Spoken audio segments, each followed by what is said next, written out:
በነገራችን ላይ ስለተፈራ ከዚህም የበለጠ ብዙ ነገር ሰምቻለሁ።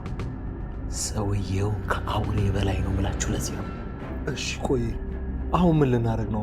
ማለት ዝም ባለን ቁጥር እኮ እነዚህ ሴቶቻችን በሙሉ የዚህ አውሬ ሰለባ መሆናቸው ነው። በጣም ጥሩ ነው።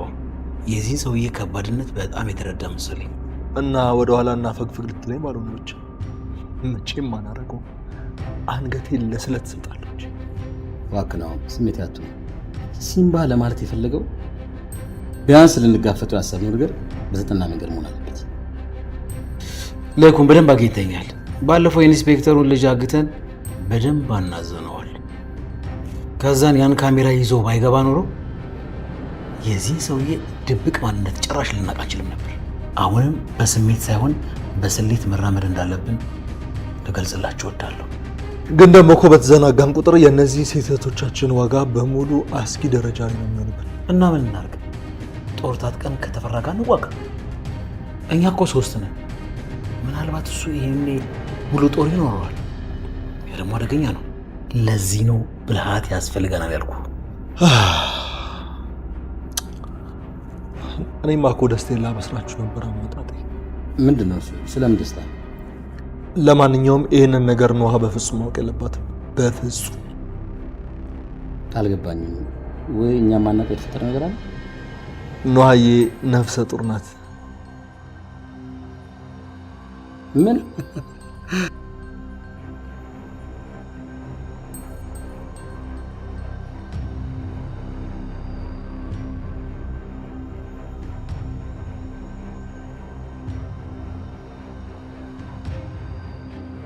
ጋሽ ሌኩን ቤተሰባቸው ውስጥ ትንሽ ችግር ስላለ ያው እዛ ምንም አይነት ድግስ ባይኖር ብዬ ነው። የሽምግልናው ፕሮግራም እንዲኖር ያደረኩት ያው እርሶ እንዳይከፋውት ብዬ ነው እንጂ እኔ ምንም አይነት ቤተሰብ የለኝም። አይዞሽ እንድትከፊ ብዬ አይደለም። እኔ ደግሞ እናት ሆንሻለሁ ብዬሽ የለ እንዴ? ብለውኛል። ግን ደግሞ በደስታዬ ቀን እናት አባቴ ከጎኔ ቢኖሩ ኖሮ ደስ ይለኝ ነበር። ከእንግዲህ ስለመውለድሽና እናት ስለመሆንሽ እንጂ እንደገና ወደ ኋላ ተመልሰሽ ማሰብ ያለብሽ አይመስለኝም። ባይሆን በእኔ በኩል የሚመጡ ቤተሰቦች ስላንቺ ቤተሰቦች ማወቅ ይፈልጋሉ። ስለዚህ እናቶ ለይኩንን ለቅልቅል ብቻ እናስቸግራቸዋለን። ማለት ከናንተ ጋር ዘመድ ሆነው እንዲተዋወቁ ማለት ነው? አዎ ደንቡም እኮ እንደዛ ነው። በቃ ለጋሽ ለይኩን ነግራቸዋለሁ። እነሱም አሁን ቤተሰብ ስለሆን እምቢ የሚሉ አይመስለኝም። በይሽ በቃ አሁን ተነሽና ቡና አጥበሽልኝ። አይ ቡና ፊልኝ። ሲምባ ናሆምና ለይኩን ከተፈራ ጋር ፊት ለፊት ከመጋፈጥ ይልቅ በድብቅ ማጥቃት እንዳለባቸው ስለተረዱ የተፈራን ግዛትና ክብር ሙሉ በሙሉ ለመንቀል ከሚደረገው እንቅስቃሴ ጎን ለጎን ሌላ ወሳኝ የሆነ ስልት ዘይደዋል። ተፈራን ከውስጥ ለመስበርና የማይናወጠውን ስልጣኑን ከስሩ ለመንቀል የኢንስፔክተሩ እርዳታ ወሳኝ መሆኑን በመረዳት ሲምባና ናሆም አግተው የያዙትን ኢንስፔክተር አዲስና አስገዳጅ የሆነ ሐሳብ ያቀርቡለታል። ከነሱ ጋር አብሮ እንዲሰራና በድብቅ የተፈራ መኖሪያ ቤት ውስጥ ሚስጥራዊ የሆኑ ካሜራዎችን እንዲያስቀምጥ ይነግሩታል። መጀመሪያ ላይ ኢንስፔክተሩ ፈጽሞ በዚህ ሐሳብ እንደማይስማማ ይነግራቸዋል። ነገር ግን በያዙት ጠንካራ የሆነ ማስረጃ ተጠቅመው ለፖሊስ አሳልፈው እንደሚሰጡትና ህይወቱን በይፋ ማብቂያው እንደሚሆን ሲነግሩት አማራጭ አጣ።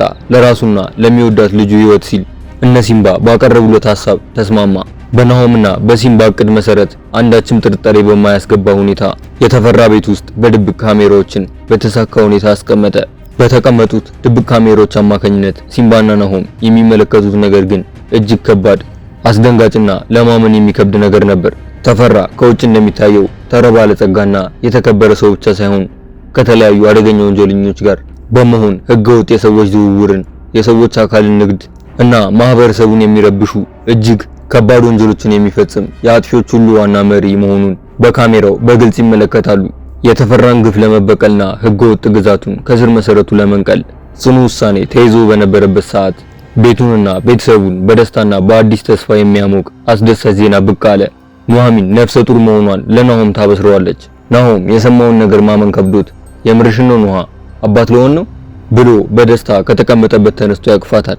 ኑሐሚንም ልቧ በጽኑ ፍርሃትና ስጋት ተወጥሮ ስለነበር ናሆም ተፈራ ከሚባለው እጅግ አደገኛና ከህግ በላይ የሆነ ግዙፍ ሰው ጋር መጋፈጡን እንዲያቆም፣ ምክንያቱም አባቷ ላይ የደረሰው ነገር እጅግ ስላስፈራት ልጄን ያለ አባት ማሳደግ አልፈልግም፣ እባክህ ናሆሜ ከዚህ ሰውዬ ጋር አትጋፈጥ ብላ ትለዋለች።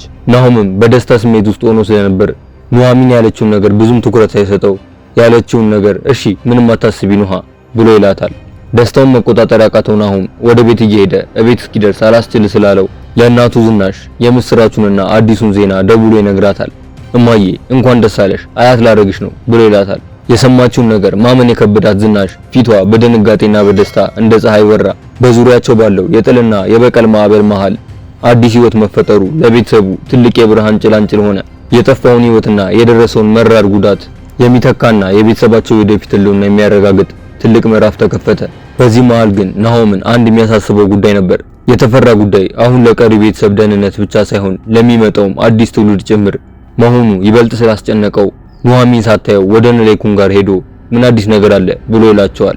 ሲምባም ናሆም ሰውየው ከምናስበው በላይ አደገኛ ሰው ነው፣ ይኸው እንደውም ራስህ ተመልከተው ብሎ ይለውና ከተፈራ ቤት በድብቅ የተቀረጸውን ቪዲዮ ያሳየዋል። ናሆምም በተመስጦ ከተመለከተ በኋላ በአግርሞት ጭራሽ የራሱ የሆነ ሰዎችን ወደ ውጭ የሚልክበት ኤጀንሲ አለው ማለት ነው ብሎ ይላል።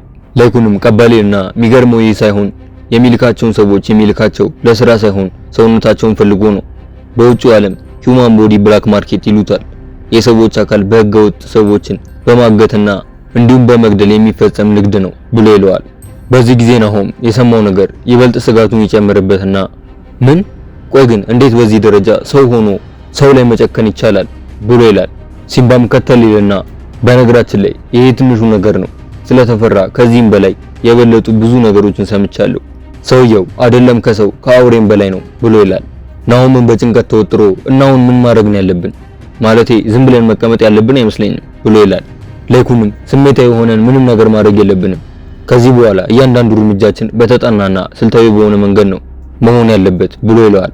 ናሆምም በጭንቀት ተወጥሮ በረጅሙ ተንፈስ ሲልና እኔማ እኮ ደስታዬን ልነግራችሁ ነበር አመጣጤ፣ ለማንኛውም ስለዚህ ነገር ኑሐሚን በፍጹም ማወቅ የለባትም ብሎ ሲል ላይኩን ምንድነው እሱ ናሆም የተፈጠረ ችግር አለ እንዴ ብሎ ይለዋል።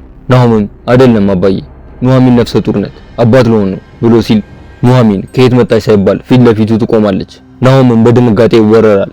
የባሏን አደገኛ እቅድና ከነሲምባ ጋር ደግሞ ወደፊት ከተፈራ ጋር ለመዋጋት መዘጋጀቱን ስትሰማ ያየችውና የሰማችው ነገር ሁሉ ልቧን ነካት። ምን ናሆም አሁንም በድጋሚ ከዛ ሰውዬ ጋር ለመጋፈጥ እቅድ እያወጣህ ነው ብላ ትለዋለች። ናሆምን በድንጋጤ እየተርበተበተ እንደሱ አይደለም ኑሐዬ ምን መሰለሽ ብሎ ሲል ላይኩን በመሃል ኑሐሚን አባትሽ ላይ የደረሰውን መራር ግፍና አሰቃቂ አደጋ አውቃለሁ፣ ነገር ግን ይህንን አደገኛ ሰውዬ ዝም ብለን ብንተወው መቀጠሉ የማይቀር ነገር ነው። ስለዚህ አንቺ ለልጃችን ስቲ ምንም አታስቢ፣ እኛ የምንችለውንና የሚገባን ሁሉ እናደርጋለን ብሎ ይላታል።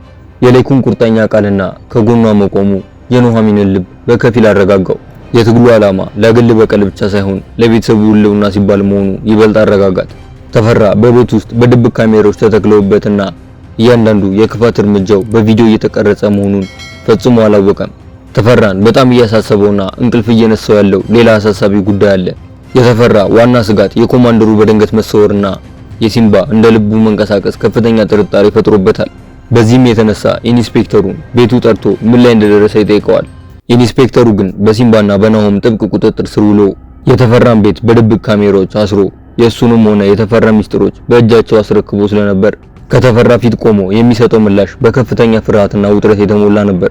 ተፈራ የኮማንደሩ መጥፋትና የሲምባም ዝምታ እጅግ ስላስጨነቀው እንዴት እስካሁን ሊያገኛቸው እንዳልቻለና የተደበቀውንም ሰነድ ለምን እንዳላገኘው ሲወቅሰው፣ እውነቱ ግን እነ ሲምባ ከበስተጀርባ ሆነው የተፈራን መሰሪ ግዛት ሙሉ በሙሉ የሚያፈርሱበትን የመጨረሻውን የፍትህ ወጥመድ እየዘረጉ መሆኑን ፈጽሞ አልተረዳም። በተፈራ ፊት የቆመው ኢንስፔክተር በውስጡ በከፍተኛ ፍርሃትና በውጥረት ተወጥሮ ነበር። በአንድ በኩል የተፈራ የቁጣ ድምጽና ዛቻ አንገቱን አስደፍቶታል። በሌላ በኩል ደግሞ እውነተኛው ኃይል የሲምባና የናሆም ጥብቅ መረብ ከኋላው ይዞታል። በዚህ መሃል በኢንስፔክተሩ ጥርጣሬ የገባው ተፈራ የኢንስፔክተሩ ሰበብ አስባብና ማብራሪያ ሊያሳምነው አልቻለም። የኢንስፔክተሩን ታማኝነት ሙሉ በሙሉ ለመፈተሽና በሱ ላይ የነበረውን ጥርጣሬ ለማስወገድ አንድ ዘዴ ይዘይዳል።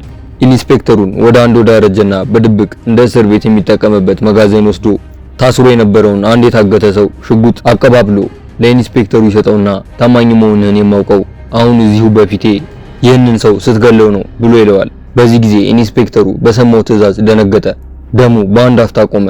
በአንድ በኩል ከሲምባና ከናሆም ጋር ተሰልፎ የተፈራ ሚስጥር ለህግ ለማድረስ እየተንቀሳቀሰ ቢሆንም አሁን ግን በተፈራ ፊት ራሱን ከጥርጣሬ ነፃ ለማውጣት ሲል የሰው ህይወት እንዲያጠፋ ተገደደ።